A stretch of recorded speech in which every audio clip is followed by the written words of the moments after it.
প্রশ্ন রবীন্দ্রনাথ ঠাকুর। মাগো, আমায় ছুটি দিতে বল, সকাল থেকে পড়ছি যে মেলা। এখন আমি তোমার ঘরে বসে করব শুধু পড়া পড়া খেলা। তুমি বলছো দুপুর এখন সবে, না হয় যেন সত্যি হলো তাই। একদিনও কি দুপুর বেলা হলে বিকেল হলো মনে করতে নাই? আমি তো বেশ ভাবতে পারি মনে, সূর্যি ডুবে গেছে মাঠের শেষে। বাগদি বুড়ি চুপড়ি ভরে নিয়ে শাক তুলছে পুকুর ধারে এসে।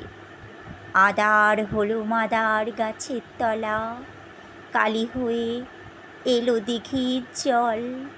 হাটের থেকে সবাই এলো ফিরে, মাঠের থেকে এলো চাষির দল।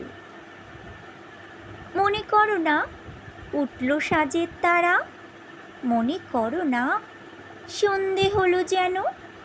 রাতের বেলা দুপুর যদি হয়, দুপুর বেলা রাত হবে না কেন?